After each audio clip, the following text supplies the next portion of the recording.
सोनपुर गांव के बाहर एक बहुत पुराना बरगद का पेड़ था। इतना पुराना कि उसकी जड़ों ने जमीन को नहीं बल्कि समय को पकड़ रखा हो। गांव के बुजुर्ग कहते थे, अमावस्या की रात उस पेड़ के पास मत जाना। कोई पूछता क्यों, तो जवाब मिलता, क्योंकि वहां दुल्हन खड़ी रहती है।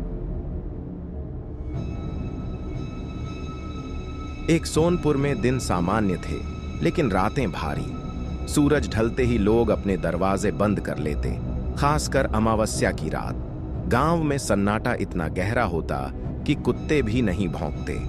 बरगद का पेड़ गांव से थोड़ी दूरी पर था।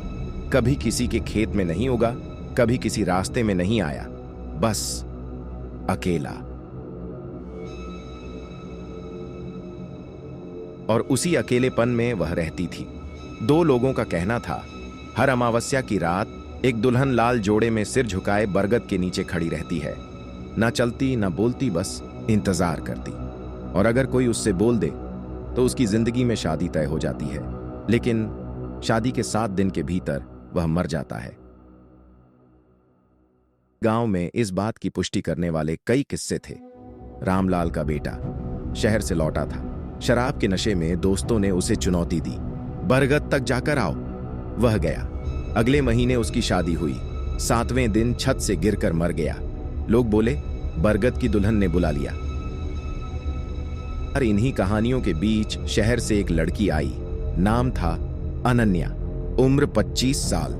लोक कथाओं पर रिसर्च कर रही थी। जब उसने गांव वालों से बरगद के बारे में पूछा तो सब चुप हो गए। एक बूढ़ी औरत ने कहा, बेटी, कुछ कहानियां लिखने के लिए नहीं होती, कुछ भुगतने के लिए होती हैं। अनन्या मुस्कुराई। उसने यह सब अंधविश्वास मान लिया। पहली अमावस्या की रात अनन्या ने तय किया, वह खुद जाकर देखेगी। रात करीब 12 बजे वह टॉर्च लेकर निकली। पूरा गांव सोया था, या शायद जागते हुए सोने का नाटक कर रहा था।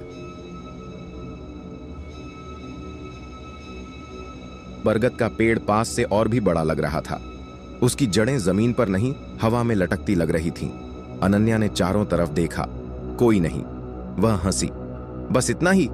तभी हवा ठंडी हो गई। साथ पीछे से घुंघरुओं की हल्की आवाज आई।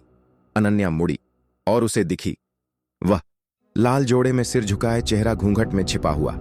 अनन्या का दिल तेज धड़कने लगा। कौन हो तुम? अनन्या की आवाज कांप गई। दुल्हन ने सिर उठाया।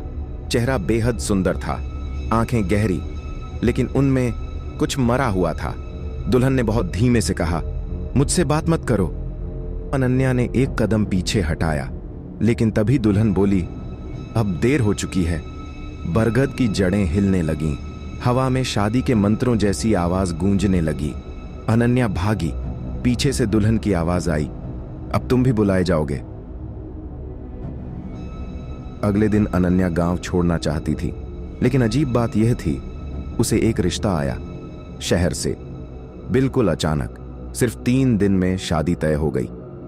अनन्या को डर लग रहा था, लेकिन उसके माता पिता खुश थे। इतना अच्छा रिश्ता है। अनन्या ने विरोध किया, लेकिन किसी ने नहीं सुना। शादी हो गई। 12 पहली रात अनन्या ने दूल्हे से पूछा, तुमने कभी बरगद का पेड़ देखा है? दूल्हा चौंका। तुम्हें कैसे पता? अनन्या कांप गई। शादी के बाद अनन्या को सपने आने लगे।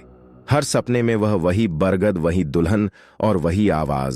7 दिन। 14 छठे दिन की रात अनन्या ने तय किया, वह सच पता लगाएगी। वह फिर से गांव लौटी। इस बार वह अकेली नहीं थी, उसके साथ उसका पति भी था। अमावस्या की रात बरगद के नीचे दुल्हन खड़ी थी, लेकिन इस बार उसके चेहरे पर घूंघट नहीं था। चेहरा अनन्या जैसा था। अनन्या चीखी। दुल्हन बोली, मैं वही हूं जो तुम बनोगी। तुम कौन हो? अनन्या रो पड़ी। दुल्हन ने कहानी सुनाई। सालों पहले उसकी शादी यहीं तय हुई थी। दूल्हा शादी की रात बरगद के नीचे मरा मिला। गांव वालों ने उसे यहीं दफना दिया। दुल्हन की आत्मा इंतजार में बंध गई। मुझे विदा चाहिए थी, दुल्हन बोली, लेकिन मिली मौत। अब जो मुझसे बोलेगा वही मेरी जगह लेगा। अनन्या ने समझ लिया, यह चक्र था। एक दुल्हन से दूसरी तक। अनन्या ने बरगद की जड़ों को आग लगा दी। पेड़ चीखा, दुल्हन रोई। जब आग बुझी, बरगद गिर चुका था। दुल्हन की आत्मा मुस्कुराई, अब मैं मुक्त हूं। वह धुएं में घुल गई। अनन्या और उसका पति लौट आए। 7 दिन पूरे हुए, कुछ नहीं हुआ। गांव ने चैन की सांस ली। सालों बाद एक नया बरगद उग आया।